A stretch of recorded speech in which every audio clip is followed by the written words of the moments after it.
உலக மக்களை மாமலர் திருத்தமிழ் வாழ்க வாழ்க திருத்தமிழ் சகோ வணக்கம். எல்லோருக்கும் பிறநாள் வாழ்த்துக்கள். நான் உங்கள் தமிழ் சார். வணக்கம். சாத்தான் மதம் அப்படின்ற ஒரு மார்க்கத்தை கேரளால பெருசா வளர்த்தெடுத்துக்கிட்டு இருக்காங்கன்னு ஒரு ஷாக்கிங்கான நியூஸ் வெளியே வந்திருக்குங்க. இது B2 Now 43 42 பார்த்தா தான் இது கொஞ்சம் புரியும். ஏன்னா இந்த சிவலிங்கத்தை பற்றி அதில் பேசியிருந்தேன். சிவலிங்கம் என்பது என்னன்னா ஒரு முக்கியமான ஒரு அடையாளம். ஏன்னா இங்கே எல்லாத்துக்கும் ஒரு அடையாளம் தேவைப்படுது. அப்படியே என்ன எதுவும் முடியாது. இப்போ வந்து உருவமே இல்லை இறைவனை யாரும் பார்க்கல. அப்போ அந்த இறைவனை வணங்கணும். அப்போ அந்த இறைவனை வணங்குறதுக்கு உருவமே இல்லை. அப்போ எங்கே வணங்குறது, எதை நோக்கி வணங்குறது? அப்போ இவங்க வந்து அந்த மக்கா காபா வச்சுக்கிட்டாங்க, அதை நோக்கி வணங்குங்கன்னு. அப்போ அதை நோக்கி வணங்குறது கூட ஒரு சாம்பிள், ஒரு ஏதோ தேவைப்படுது. அதே மாதிரி இந்துங்க கிறிஸ்டினுங்க மற்றவங்களும் ஏதாவது ஒன்று வச்சுக்கிறாங்க, சூரியன் ஏதாவது ஒன்று முன்னாடி வச்சுக்கிறாங்க. ஏன்னா எதுவுமே இல்லாமல் ஒன்றும் பண்ண முடியல. அப்போ ஏதாவது ஒன்று தேவைப்படுது. அப்போ எல்லாத்துக்கும் ஒரு அடையாளம் தேவைப்படுதுங்களே. அந்த மாதிரி தான் இந்த சிவலிங்கம் கூட ஒரு ஒரு முக்கியமான ஒரு அடையாளம். அதாவது இறைவனுக்குள்ள உருவாகிறது ஒன்று, அது அடக்கிறது ஒன்று. இப்போ வந்து உருவாகிறது வந்து இப்படியே விரியும், அடக்கிறது இப்படி அடக்கும். சரிங்களா? இப்படி அடக்கும், இப்படி உருவாகிறது. இது இப்படி அறக்கிறது. சரிங்களா?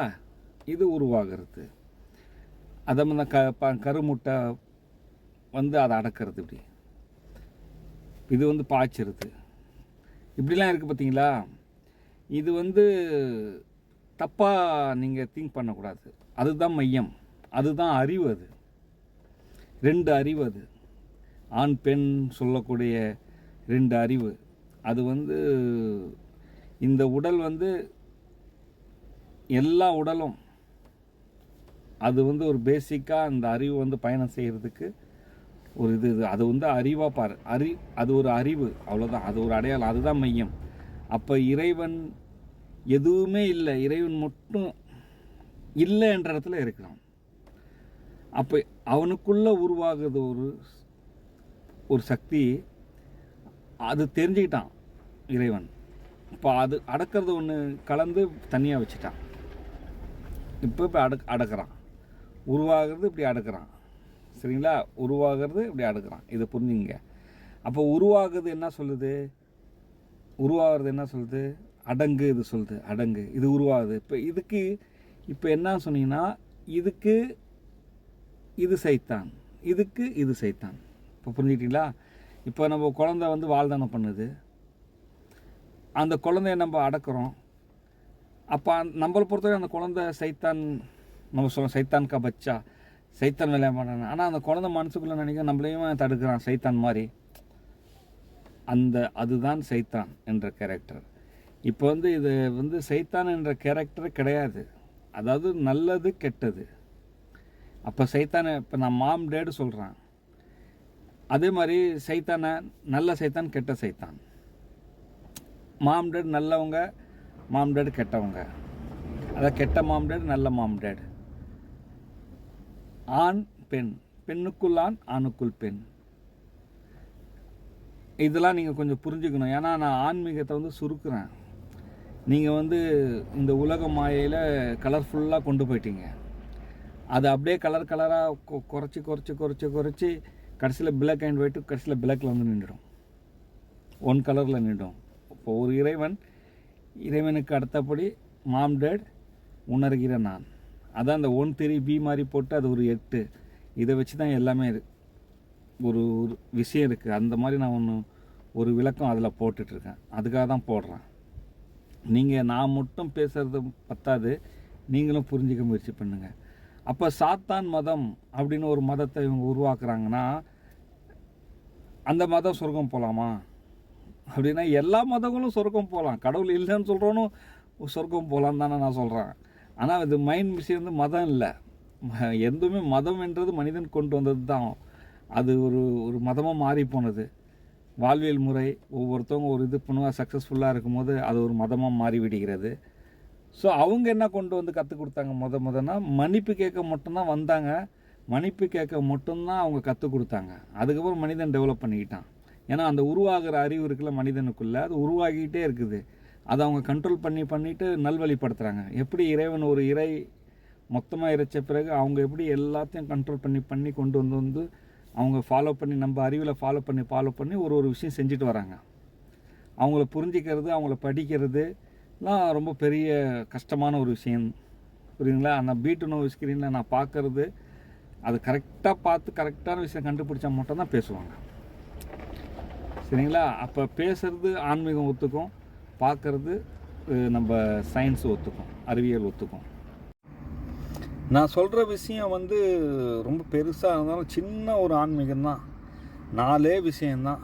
இறைவன், மாம்டர், நான். அதாவது ஒவ்வொருவரும் நான் என்றது நாம். இதுக்குள்ளே தான் அந்த 7 ஜென்மம், 10 அறிவு எல்லாமே அடங்கும். சரிங்களா? அப்போ வந்து அந்த முத வந்தது சொல், ஓம், எழுத்து அக்கன்னா, அது ஓம தான் அக்கன்னா. அதே மாதிரி முத செய்த சிலை சிவலிங்கம், அதுதான் அந்த மையம். இந்த ஒரு சின்ன விஷயந்தான். ஆனால் இதை புரிய வைக்கிறது அவ்வளோ கஷ்டம். இப்போ சைத்தான்னு நீங்கள் ஒரு இது பார்த்துட்டீங்க, சைத்தான்னு சொல்கிறீங்க. நான் அந்த சைத்தான் என்ற ஒரு கேரக்டரே இல்லை. நானே தான் நல்லவன், நானே தான் சைத்தான். நான் வந்து நல்லவனாக இருந்தால் தர்மம், கெட்டவனாக இருந்தால் அதர்மம், சைத்தான். இதெல்லாம் சொல்லிக்கிறதுக்கும் நம்ம புரிஞ்சிக்கிறதுக்கும் தான் அந்த சைத்தான் என்ற ஒரு விஷயம் இருக்க தவிர, இறைவனுக்குள் உருவான அந்த 2 சக்தியும் தெய்வீகம். அந்த 2 சக்தியின் கலவை தான் இத்தனை வாரணங்கள் கொடுக்குது. ஒவ்வொரு ஒன்றும் உருவாகிறதுக்கு ஒரு அறிவு இருக்குது. அந்த அறிவுக்கு இன்னொரு இது உருவாகிறதுக்கு அது 2ம் சேரும்போது அதில் இன்னொரு அறிவு பிறக்குது. இப்படியே நம்பர் எல்லாமே நம்பர் போட்டுகிட்டே இருக்குது. நம்பர்ஸ் தான் முத உருவானது. 1ஆம் நம்பர், 2ஆம் நம்பர், 3ஆம் நம்பரு, 4ஆம் நம்பர், 5ஆம் நம்பரு. இந்த நம்பரை வந்து 1 3 ஆக்குனா 13, 3 1 ஆக்குனா 31, அதில் இன்னொரு 2 போட்டோன்னா அப்படின்னு இப்படி எல்லாமே வந்து ஒரு நம்பராக நீங்கள் கற்பனைக்கு சொல்கிறேன் நம்பர்னு. அதுக்கு ஒரு அறிவு இருக்குது. அது சேரும்போது அதுக்கு ஒரு அறிவுலாம் கலந்து ஒரு இது உருவாகிட்டு இருக்குது.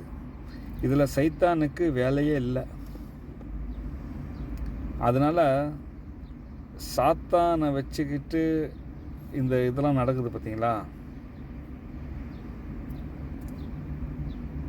ஆனால் சாத்தான் பேரில் நான் நல்லது செஞ்சேன்னு வச்சுங்க, கண்டிப்பாக சொர்க்கம் போகலாம்.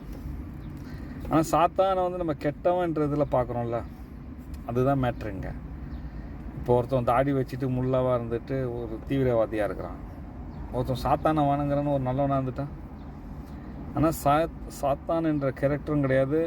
மொத்தத்தில் இங்கே இருக்கிற மதங்கள் அனைத்தும் நம்மளுக்கு கர்ம வினை தான். இதை நல்லா ஞாபகம் வச்சுங்க. அதாவது பரிகாரம். இந்த மதத்திலிருந்து நீ இந்த விஷயத்தை நீ செய்யணும், இது உனக்கு இந்த தண்டனை அனுபவிக்கணும். ஏன்னா சிம்பிளாக வந்த ஒரு மன்னிப்போட முடிய வேண்டிய ஒரு விஷயம் நீங்கள் மதம் என்ற பேரில் நிறைய கொண்டு வந்துட்டீங்க. அடுத்த சீர்திருத்தன்ற பேரில் இவங்களும் இந்த அளவுக்கு வந்துட்டாங்க.